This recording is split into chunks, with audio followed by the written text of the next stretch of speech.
Fala rapaziada do Pod Praça, aqui é o Enzo, tô com o Guilherme, vulgo Felipe, Ian, Sérgio de Murilo e hoje a gente vai falar um pouco sobre arcadismo. O arcadismo ele foi um movimento não somente cultural, um movimento literário também, que teve início na Europa, mais especificamente nos países de Espanha e Portugal, e ele foi se movimentando por meio das colônias até o Brasil. O arcadismo ele teve muitas características imensas, mas as principais que eu consigo te citar é a sua linguagem simples e clara, em contrapartida do barroco, que era uma linguagem muito mais complexa, e querendo ou não isso limitava muitas pessoas, os leitores a lerem. O arcadismo ele era muito mais simples nas suas palavras, ele era um ideal diferente. Outra característica também era a contenção emocional que o arcadismo tinha, o movimento arcade. Ele era muito mais sereno, ele era um movimento muito mais sério em comparação ao barroco. Isso em tudo, o ideal dele era mais sério, mais simples também, e basicamente tudo. Também tem a idealização da vida campestre. O arcadismo em outros países também valoriza a vida no campo e a simplicidade da vida rural. Os poetas buscavam retratar a vida pastoril como um refúgio da sociedade urbana, exaltando a tranquilidade e a harmonia da vida no campo. Voltando um pouco, né? Sim, tem que voltar um pouco. O iluminismo também, ele foi muito importante para o arcadismo. As ideias iluministas, eles foram, triunfantes para o arcadismo nascer. A própria ideia do ele ser mais simples e não ser tão esbelto em comparação ao barroco, foi tudo ideia do iluminismo. Fala em iluminismo, por favor, Felipe. Que é um movimento que veio que é o início do século das luzes, o início do iluminismo, que esse nome vem justamente para fazer um contraste com a Idade das Trevas, que era um pensamento teocêntrico, lembrei que é um pensamento teocêntrico, e no início da Idade das Luzes se começa a enxergar as coisas com um pensamento antropocentrista, que seria o homem no centro de tudo, que é como, sabe, antes a igreja mandava em tudo, né? A resposta para tudo era Deus, tá chovendo porque Deus quis. O outro, ele queria saber, era pensar sobre a razão das coisas, era tipo como se fosse a ciência, assim. E a Idade das Trevas também é conhecida como a Idade Média, né? Isso mesmo. Também tem uma característica muito importante do arcadismo, é as palavras de ordem. Sim. Que, como exemplo, a gente pode falar é o fugere urbem, que seria do latim a fuga da cidade. Que seria, como é que eu posso dizer? Quando tu tá cansado da vida na cidade, tu quer ir para uma vida mais tranquila, mais calma. A gente pode ir, porque quando eles pensam assim, é um campo, uma vida cheia de animais, uma vida mais tranquila. Que aí também tem o locus amenus, essa palavrinha, que é um lugar ameno, agradável. Que seria o lugar de paz para eles viver longe dos centros urbanos. Que aí, isso tudo que eles pensam, né? Que eles moravam no campo, mas eles tinham essa imagem de lá. Sim, a maioria era gente que tinha dinheiro. Da grana. Quem é pobre Se dá mal. é só sonho mesmo. E nas palavras de ordem que tu citou, também posso citar mais duas, pelo menos. Aurea mediocritas, que seria como tu viver com pouco no campo, tu viver, se contentar com uma vidinha com Um pouquinho, sustentável. O que dá pra viver? só o básico. E a mais famosa de todas, que até hoje todo mundo gosta de tatuar, fazer em camisa, escrever em todo lugar, que é o Carpe Diem. Sim. Que é vamos viver o agora. Mas é uma coisa muito importante sobre as palavras em ordem, é que elas são, de certa maneira, ficção. Porque os ricos queriam mostrar, a gente é do bem, não sei o quê. E eles criaram todo esse sistema do arcadismo, mas é ladainha, é bobagem. E o arcadismo no Brasil, ele basicamente foi uma escola literária que surgiu no século XVIII também, através de uma publicação obras poéticas do Cláudio Manuel da Costa. E foi marcado também pela fundação da Arcádia Ultramarina, que fica localizada em Vila Rica, que atualmente é Ouro Preto, em Minas Gerais. E lá foi o centro. Lá foi. Lá foi descoberto vários minérios preciosos. O próprio nome diz, né? Minas Gerais. E lá era o foco de mineração. Lá só tinha ouro, tudo mais precioso. E o que marcou a mudança, e com isso marcou a mudança do centro político e intelectual do Brasil colônia, de Salvador para Minas Gerais e Rio de Janeiro.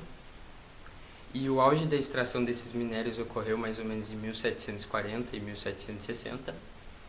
E no contexto Arcade, se ligou ao movimento de Inconfidência Mineira, que, influenciado pelos ideais iluministas, que os colegas explicaram, buscou instaurar a independência da política e da economia no Brasil. E os poetas ácades, na maioria dos casos, eles eram inconfidentes e eles conspiraram para um processo de independência.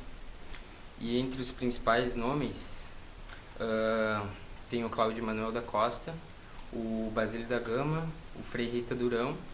E os gêneros mais difundidos, eles eram poéticos, com distinção entre lírica, satírica e épica. E teve um poeta, Arcade, que meio que se destaca também entre eles, que é o Thomas Antônio Gonzaga. Aproveitando a fala sobre o Thomas Antônio Gonzaga, eu acho muito importante falar sobre ele no arcaidismo, já que ele é um dos principais poetas.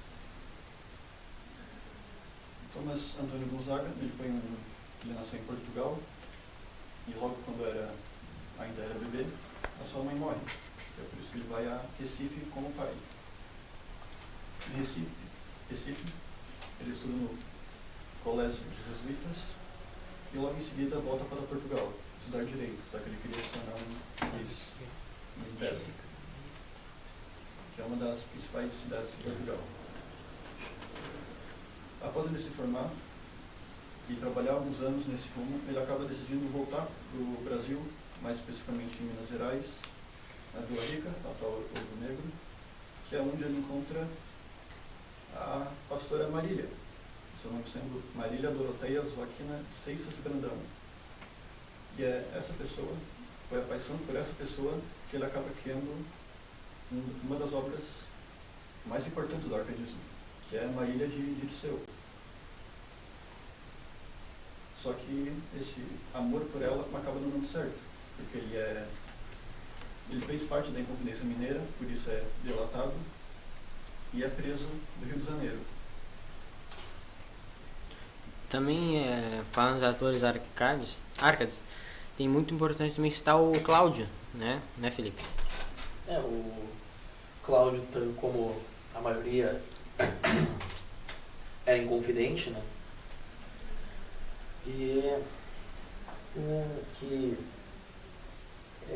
São 3 autores que são importantes, ou são 4? Eu esqueci agora. Né? Três. É o Basílio... Basílio da Gama, deixa eu ver, Tomás Antônio e Cláudio Manuel da Costa. Aqui o Cláudio Manuel da Costa, ele ficou... Que, primeiramente, ele era um advogado e minerador,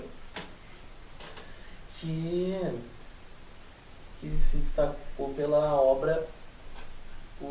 pelas suas obras poéticas, que como no período que ele seguia os padrões do período, que era o cultivo, a simplicidade, a poesia bucólica, que seria algo como a valorização da vida campestre, da vida pastoril, a inquietação amorosa e exaltação da natureza. Uhum. E também, eu vi que vocês citaram tanto o Gonzaga quanto o Cláudio, mas não dá para esquecer de um dos maiores, se não, na minha opinião, o maior poeta Arcade, que é o Basílio de Gonçalves, que, resumidamente, ele é ele estudou com os judistas, mas até um cara que eu vou até lembrar o nome aqui, Marques de Pombal, ele... Marquês de Pombal? Isso, esse dedão aí.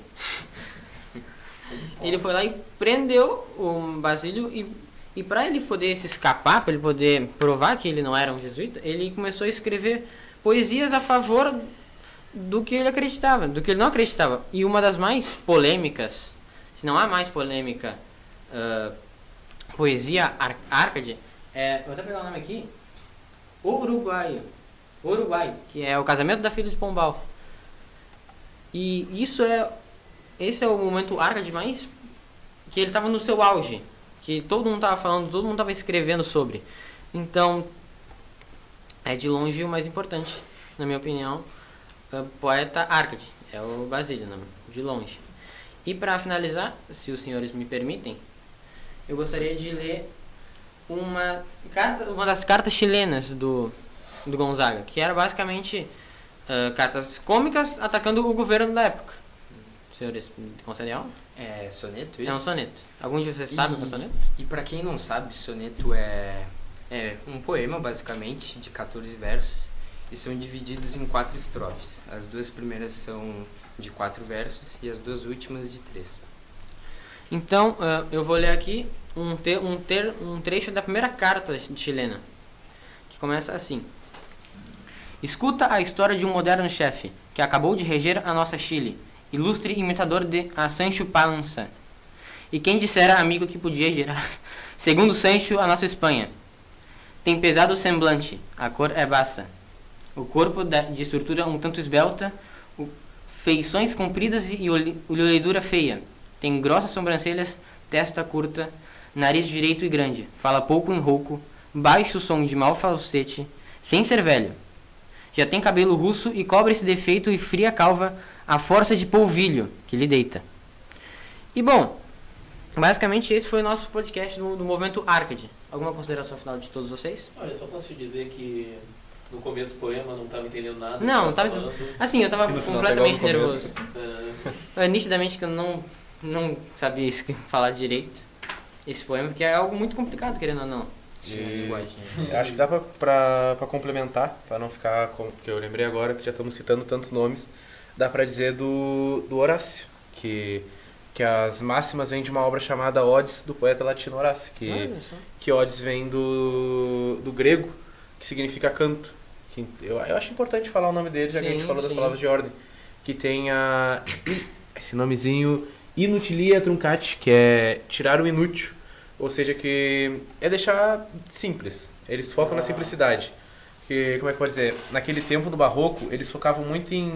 Era muita informação e muita coisinha escrita. Então eles pegavam assim... Não vamos se cansar com um monte de coisa explicando. Bota só o simples ali que já tá bom. Então, tipo, tem até aquela musiquinha do... Extraordinário é demais. Musiquinha? Nunca ouviu? Manda aí, então, Quer uma cantar? palhinha. Agora eu tô me perdendo no começo. Como é que era? É do Mogli, eu acho. O extraordinário é demais. Então, tipo... Somente o necessário. Somente o necessário, exatamente. Então, tipo, bota só o simples que já tá bom. Um bagulho direto e reto. Caralho, a gente até teve música ao vivo, senhores. Tem aquela palhinha, né? Bom, alguma consideração final? Fora ele? Remova o que é inútil. E eu acho que Sai daqui. E eu acho que a gente esqueceu de citar o poeta na hora da tua explicação, que é o Santa Rita de Frei Durão, acho que é assim que se fala. Ah, o Durão também é um Isso. enorme. É, que a gente tinha falado 3, mas na verdade era 4, né? É verdade. Tu falou 3, só que tem que considerar o Durão. Bom, basicamente, esse foi o podcast do Arcadismo. Se tu gostou da nossa baboseira aqui, esses minutos falando um monte de bobagem, pô, considera se inscrever no canal, deixar um like pelo menos, né, rapaziada? E bom, é isso. Até o próximo podcast. Tamo juntos, rapaziada. Valeu! É os guri.